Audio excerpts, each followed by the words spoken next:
दीपावली पर लक्ष्मी जी की ही पूजा क्यों करते हैं?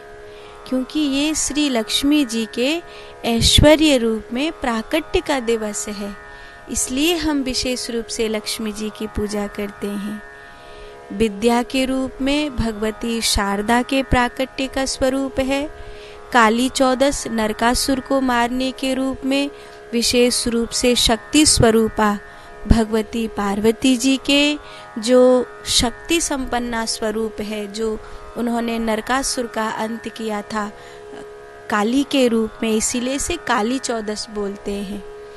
और जो हनुमान जी का जन्मदिन मनाते हैं, हनुमान जी की विशेष पूजा करते हैं, उसका कारण क्या है जानते हो? कि हनुमान जी की क्यों सब पत्राओं में लिखा रहता है, आप हनुमानगढ़ी अयोध्या से भी देख रहे होंगे कि हनुमान जी का जन्मोत्सव मनाया जाएगा।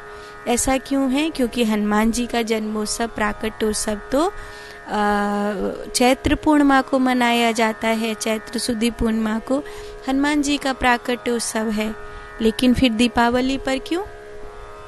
क्योंकि दीपावली पर श्री हनुमान जी भरत जी को ये सूचना देने के लिए आए कि राम जी आ रहे हैं। और जब ये सूचना भरत जी को प्राप्त हुई कि राम जी आ रहे हैं, तो ये सूचना देने वाले श्री हनुमान जी का पूरी अयोध्या ने ऐसा स्वागत किया जैसे उनका जन्मदिन हो, जैसे उनका प्राकट्य उत्सव हो। इसीलिए हनुमान जी की विशेष पूजा दीपावली पर की जाती है। राम जी अयोध्या लौट कर के आए हैं, इसीलिए दीपावली घर घर दीप जलाए जाते हैं, रंगोली बनाई जाती है। इस बार अयोध्या धाम में 24 लाख दिए एक साथ जलेंगे, जहां, और ये तो अयोध्या धाम के लिए 500 वर्ष बाद पहली दीपावली होगी। 500 वर्ष बाद ये पहला समय होगा जब अयोध्या धाम में दीपावली मनाई जा रही है। क्योंकि अयोध्या तो हमेशा सुनी ही पड़ी रही, कभी अवसर ही नहीं आने दिया। 500 वर्ष बाद ये राम मंदिर की पहली दीपावली है जहाँ 24,000 दिए एक साथ जलाए जाएंगे, है ना। बहुत उत्सव का ये समय रहेगा। तो मैंने आपको बताया कि दीपावली पर लक्ष्मी जी का पूजन क्यों करते हैं, क्योंकि ये लक्ष्मी जी के प्राकट्य का दिन है। समुद्र से आज ही के दिन भगवती लक्ष्मी प्रकट हुई थी। और गणपति शारदा का पूजन क्यों करते हैं? क्योंकि यह भी शुभता के रूप में और विद्या के रूप में प्रकट हुए, ताकि सारे संसार को वैभव प्राप्त करके मद ना हो, उनके जीवन में वैभव प्राप्त करके कुछ विचारधाराओं में कलुषता, असुरता न आए। इसीलिए विशेष रूप से लक्ष्मी जी के साथ गणपति जी का और माँ शारदा का पूजन होता है। काली चौदस पर विशेष रूप से शक्ति पूजन होता है, क्योंकि उन्होंने नरकासुर का अंत किया। नरकासुर का अंत माने स्त्री तत्व की रक्षा। इसीलिए नारियों के लिए ये विशेष दिन है, क्योंकि आज ही के दिन भगवती जगत जननी ने नारियों की अस्मिता का अपमान करने वाले, उनकी जीवन का अपमान करने वाले नरकासुर का अंत किया था। इसीलिए ये नरक चतुर्दशी भी बोली जाती है और काली चौदस भी बोली जाती है।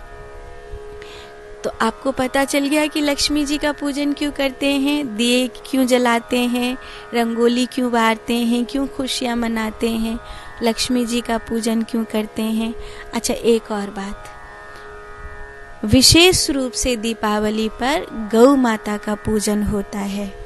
फिर गोपाष्टमी पर तो जो विशेष पूजन है वो तो होता ही है, लेकिन गोपाष्टमी से पहले यहाँ दीपावली पर गौ माता का विशेष पूजन होता है। क्यों? क्योंकि जैसे लक्ष्मी जी के प्राकट्य का दिन है, समुद्र से जब वो प्रकट हुई, ऐसे ही गौ माता के प्राकट्य का दिन है, जब वो गौ माता समुद्र से कामधेनु के रूप में प्रकट हुई। जब वो कामधेनु के रूप में प्रकट हुई तो सारे संसार को गौ माता का दान मिला। और गौ जीवन है, गऊ के बिना दूध दही घी कहाँ हो सकता है, गऊ के बिना यज्ञ नहीं हो सकते, गऊ के बिना ये धरती संतुलित नहीं रह सकती है। इस धरती पर पवित्रता का संचार करने वाले 33 कोटि देवताओं की पवित्र ऊर्जा को अपने में धारण करने वाले गौ धन को सनातन सभ्यता ने सबसे बड़ा धन माना है। जब अंग्रेजों का राज्य नहीं आया था, उससे पहले जब स्वर्ण को अर्थव्यवस्था का मूल नहीं माना जाता था, तो उससे पूर्व जब स्वर्ण अर्थव्यवस्था का मूल नहीं था राजे महाराजाओं के राज्य में, तब उससे पहले गौ माता ही अर्थव्यवस्था का मूल थी।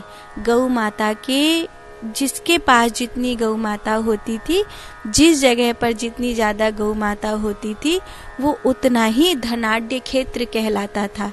तो भगवान कृष्ण इसीलिए सबसे एक अहीरों की बस्ती में से आ रहे हैं, फिर भी वो सबसे धनाढ्य कहलाते हैं, राजकुमार कहलाते हैं, क्योंकि उनके पास गौ धन है। तो जहाँ गौ धन है वहाँ सबसे बड़ा धन है। तो विशेष रूप से ये गौ माता के पूजन का भी दिवस है दीपावली।